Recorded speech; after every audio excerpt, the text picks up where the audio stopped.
Hey guys, so today I want to talk about my favorite Broadway show, Phantom of the Opera. And stay tuned for the end because this video is going to get very ranty.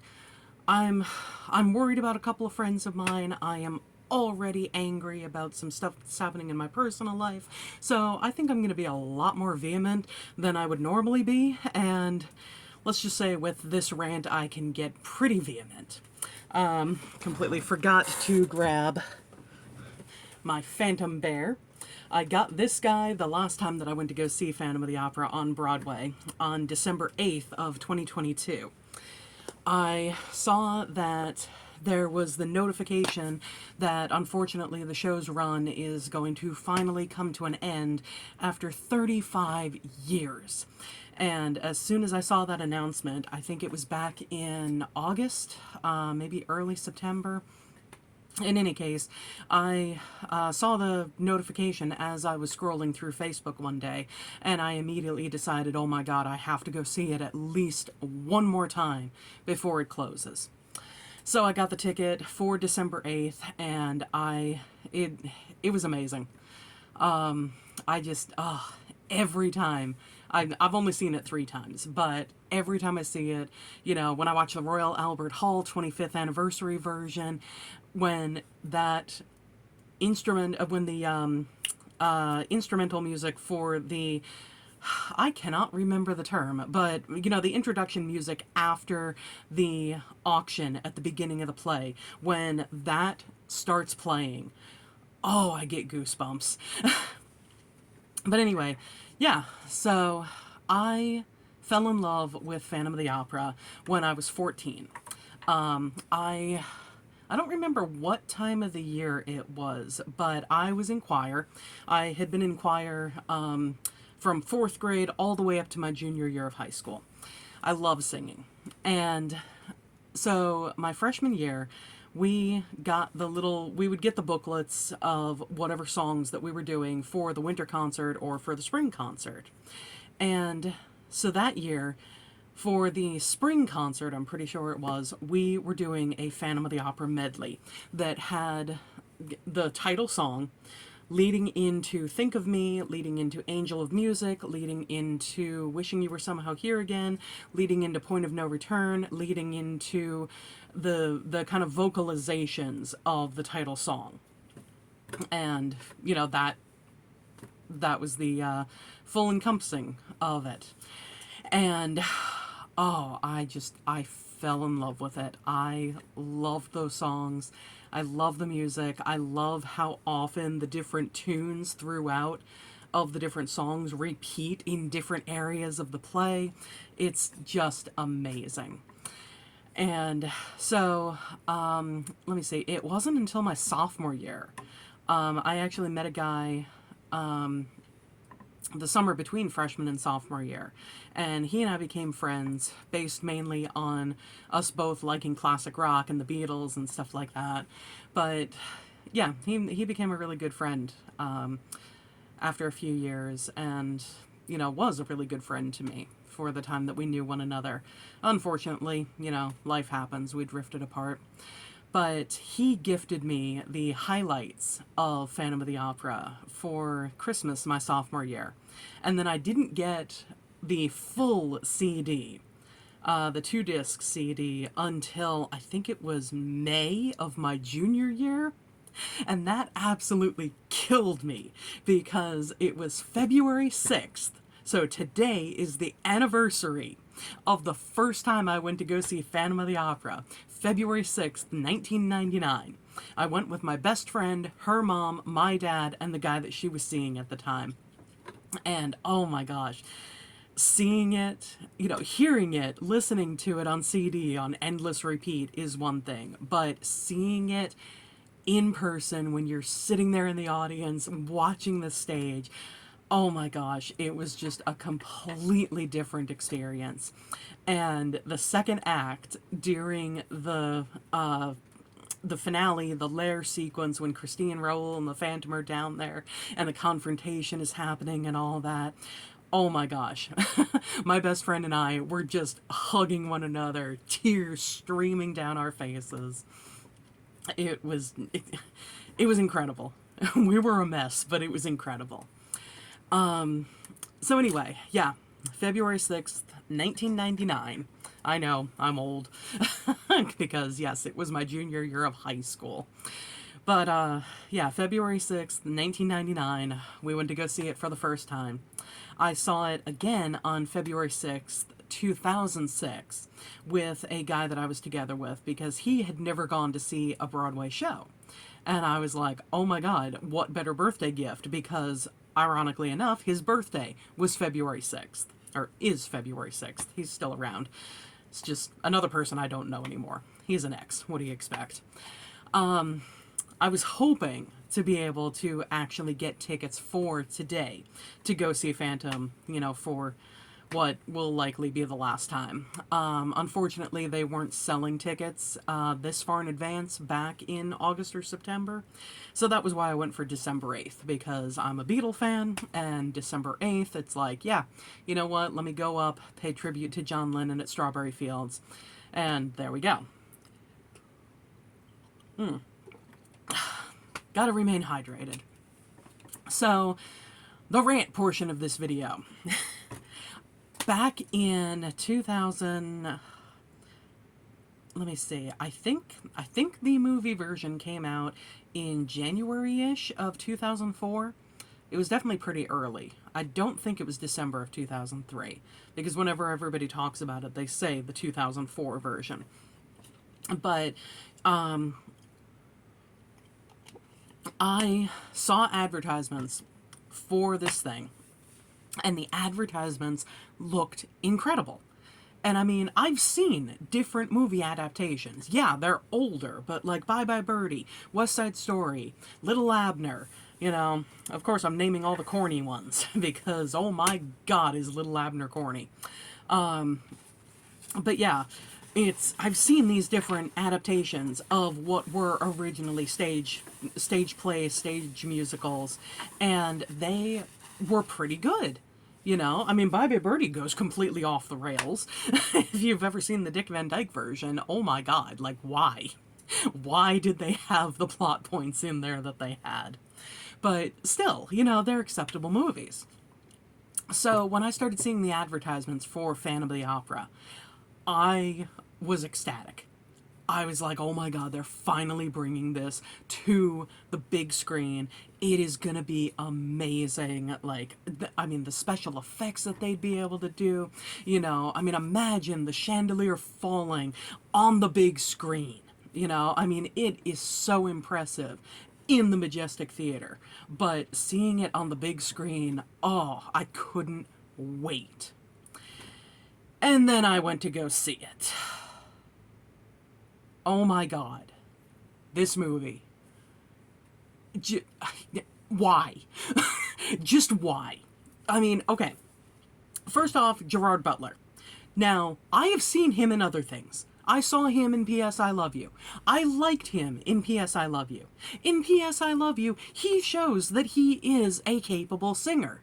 And I know that there are going to be people who, if people who are fans of his are going to watch this, I know that there are going to be people who are like, oh, he was part of a band, of course he can sing, of course he's talented. Yes, he can sing. He cannot phantom sing. The Phantom is someone who is supposed to have this perfect grasp of his voice, of music, and he is supposed to have this range of being able to sing. Like, we're talking the lowest of the low to the highest of the high. And they pick Gerard Butler to play him. Why? It was, oh my God. I can't even listen to him. I cannot even watch that movie.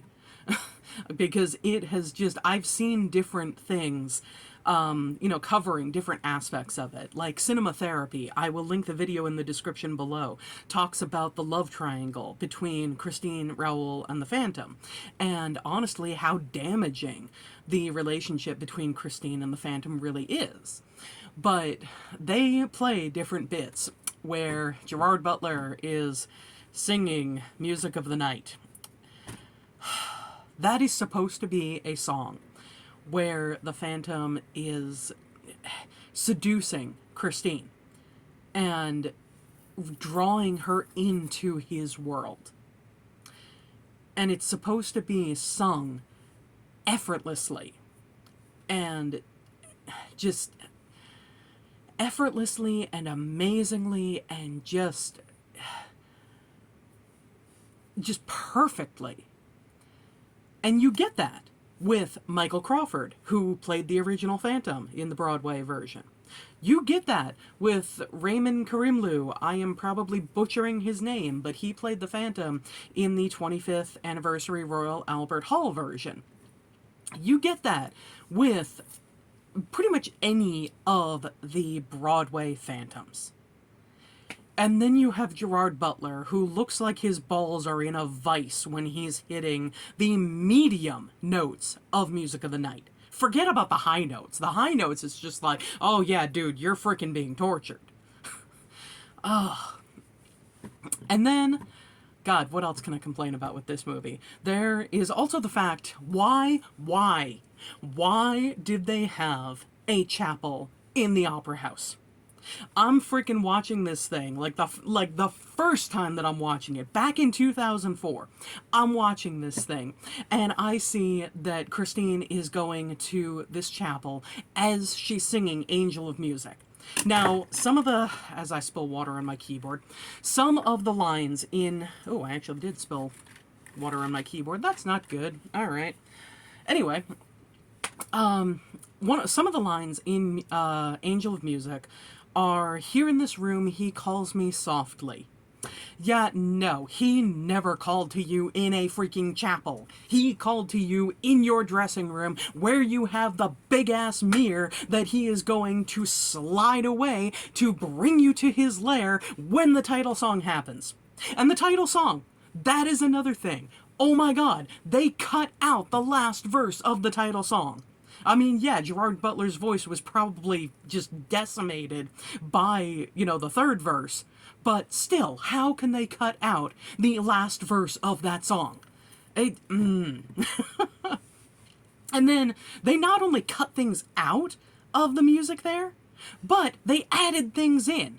Like I said, that first instrumental, after they do the auction house where it is quote-unquote present day, it's when Raoul is old and they're doing an auction of the things at the opera house that they have found, and that's when the pieces of the chandelier are there, and the auctioneer says that they fitted up parts of it with the new electric light, and we may get a hint of what it may look like when reassembled, and then he says perhaps we may frighten away the ghosts of so many years ago with a little illumination, gentlemen! And then the chandelier lights up and it starts being lifted and everything. I will admit, in the movie, visually, that was an incredible bit, because they used the special effects to the max there. They had the chandelier pops to life and you see it start going up and the scene moves through the opera house, and everything that was dusty and old and decrepit and just in a state of ruin comes back to life, and you see the colors come back, and it's just, that was an amazing scene. But instead of keeping it within the time frame of the instrumental that begins with the chandelier popping to life, they extended that instrumental. And why? Just why? That might be the title of this video. Why? Just why? A Phantom rant. But let me see. Oh, and then something else that I didn't even think of when I saw it, but so I have this one friend, I mentioned him before, this guy named Mike. I've known him since high school. He saw the movie as well, and he thought that, so in the movie of Phantom, there is a scene in the graveyard where the Phantom is trying to draw Christine back into his clutches, and Raoul shows up and basically stops him. Now, in the play,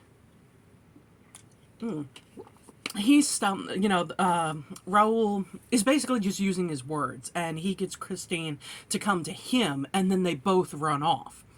And then basically the Phantom says, so be it, now let it be war upon you both. In the movie, Raul and the Phantom get into a sword fight, and Raul bests the Phantom. Now, first off, that would not happen. Sorry, but no. The Phantom is not only a master of different things with music, he is a master of so many things. He is not only a musical genius, but just a genius. And heck, if you want, read the book. If you want to read more about Phantom and everything like that, there's not only the Gaston Leroux original novel, but there is an incredible book that covers the Phantom's life from his birth to a bit after his death, because it covers things with Raoul and Christine. It's called just Phantom by Susan Kay. I'll also link a Amazon link to that in the description box below. Phenomenal book. I read it when I was a freshman as well. I was lucky enough to find it in a used bookstore that used to be about 5 minutes from me. Anyway, so what was I saying? Sword fight. Yes, sword fight in the graveyard.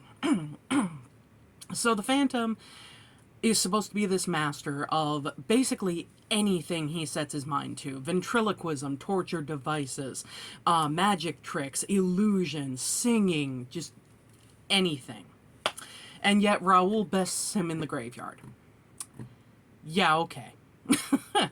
So, the friend of mine was all like, oh, well, I can see that being the case because Eric's been all isolated and everything, and, Raoul, with his title, was probably taught fencing and sword fighting ever since he was a kid and all that.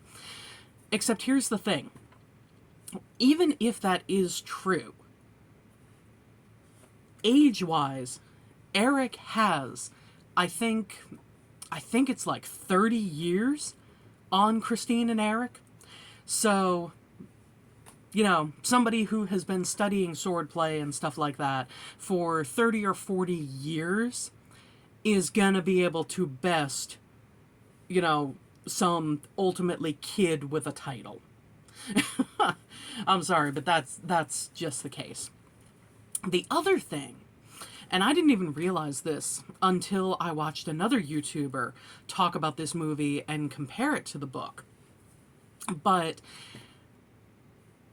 basically what happens in the play is after the graveyard scene, which just has Christine and Raoul running off and the Phantom threatening them, there is a second note scene where the Phantom is talking about his play, Don Juan Triumphant, that he has given to the managers to perform.